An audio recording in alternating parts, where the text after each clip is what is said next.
is pinapakita ko yung aming gawin sa uniform. Talagang bumubuhos po yung luha ko. Na-witness po ni Dennis yun. Talagang bumubuhos po talaga siya. Hindi ko nakipakilan po kasi parang doon ko po nasubaybayan yung journey namin na okay ngayon, apat na lang talaga kayo. And though sad po siya pakinggan na nabawasan kami, it's also a blessing din po para sa amin kasi I have this 3 members with me. And hindi po siya naging madali na journey. But it's a fulfilling journey for us kasi masasabi ko namin na nakaya namin siya, nakaya namin lahat ng challenges.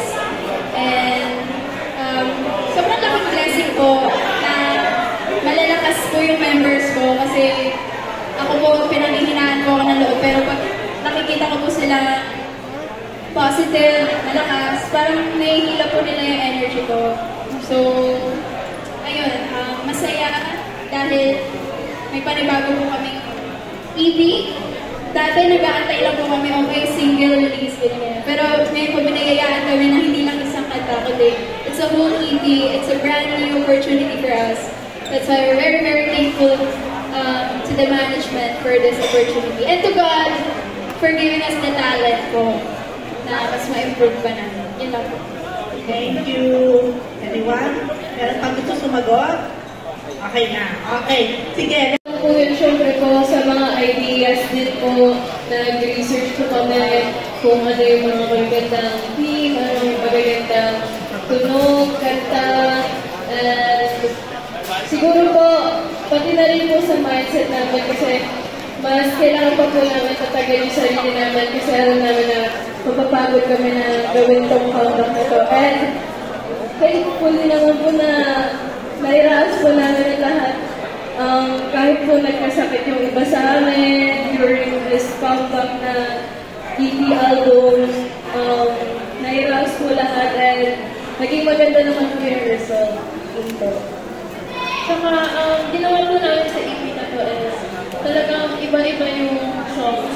Talagang flavors na sabi, iba-ibang flavors. Kasi ayaw po namin mag-stick sa isang lang na genre. So gusto namin paglaruan ng iba't-ibang genre para naman mas marami kami may bibigay sa fans. And ayun nga sabi nila na parang yung LNK yung gumagay sa ating kanta.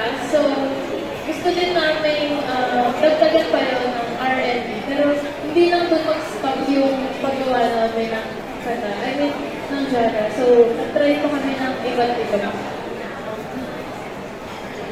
Ano lang ha, curious, kasi nung nag-start kayo, sobrang babagets mo pa. Ngayon, ilang taon na kayo? Ako po, 23 po.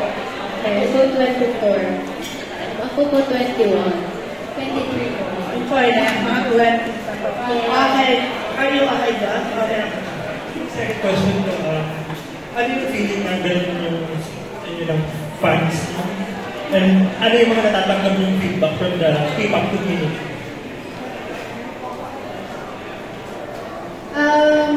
Siyempre po, sa industry ang ginagawa po natin talagang sobrang importante po ng mga fans. And binibigyan po namin ng importansya. Lahat po sila nandito ngayon.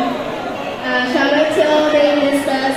Though, nakikita ko sa Twitter po kahapon na tinignan nila from Lucky 7. Dumami as in, nagulat ako, sabi ni Ate Ella, more than 50 yung register. Dapat po talaga 50 lang talaga yung pasok. Pero dahil sobrang dami nilang nag-register, pinagbigyan ko na sila ng aming management. Kasi ayun nga po, sobrang importante nila. Tsaka yung mga sigaw nyo talaga, yun yung nagpapakukay. Sa amin, kaya mas ginaganahan po kami mag-perform, lalo pagka nandyan po sila. And alam po namin na lahat, bawat isa po sa kanila dyan wish na sana mas lumamay pa tayo. Kaya sobrang thankful po ko na hindi kami apat lang yung nagmamanifest para sa amin, kundi lahat silang nandito kasama namin na mangarap din para sa success ng kanila. Okay, sure na yan. Okay, thank you, Joss. Next is Natalie Tumada ng Philippine Star. Hello, congrats. Thank you po. Ako curious ako, di ba nag-start kayo as, we were there actually when nag-start pa kayo. So, from 6 to 5 and now 4. Kayo, what kept you going kayo apat na parang you stayed on sa group talaga at hindi kayo nag-quit? At may times ba naisip mo ba quit talaga? Siyempre, una po, nakakalungkot. Pero, kasi po, itong mga itong kasama ko, hindi sila yung bumitaw agad.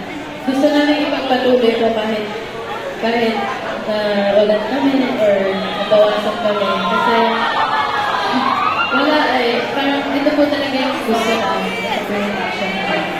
And, ayun po, wala. Masaya lang po kami na nandito kami ngayon, panibagong journey na kami as for nag-overweight. Tsaka po, hindi rin po kami yung basta-basta susuko kasi alam ko namin, marami pong tao nagtitiwala po sa amin. Una-una po yung pamilya ko namin para sabihin na, go na, kaya mo yan. Lagi sinasabi niya, baka ito na yung taon nyo. Kaya po, hindi kami na panghihinaan ng loob. Siyempre po, yung suporta din po at pagmamahal ng mga A-listers. Yan din po talaga yung, parang, it keeps us going po dito sa journey. Ayan. And siguro po, what kept us going is, kami po, tiwala po namin sa isa't isa and yung mga pangarap po namin. Kwento ko lang po kasi po, nagmamanifest po kami, gumagawa po kami ng video, sinusulat po namin lahat ng mga pangarap namin, ang gusto namin mangyari. And hopefully, na-checkan naman po namin.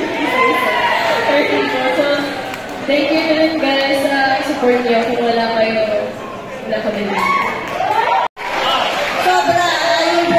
Sobrang na-appreciate namin to answer pero bago muna yan, congratulations. Proud Mama Jo.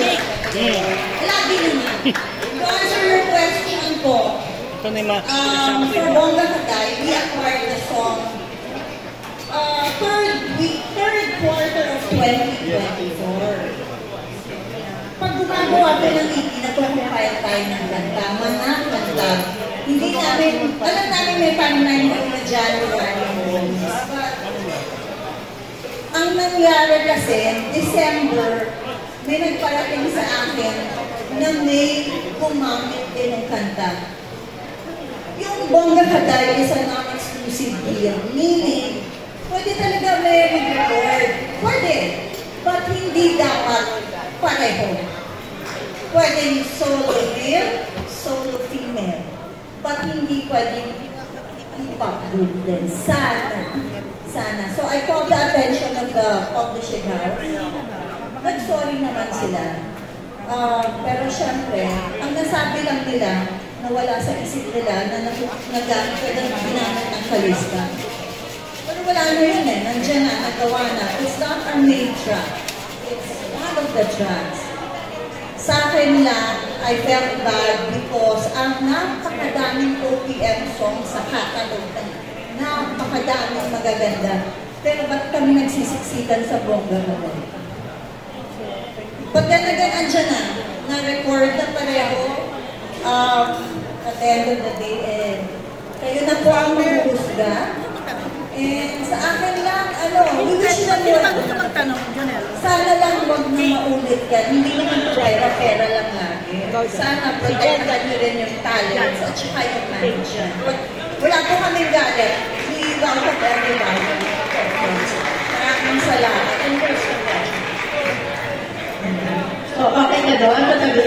Pinareport po namin siya sa ASAP. So, parang sabi namin, parang bagay sa akin yung unang solo ng kanta. Kaya, bakit hindi na yun? Pero yun nga, sabi, parang hindi na siya pwede. So, nagpapagkakalayin naman kami. So, naging maganda naman yung kinalabasan ng Bongga.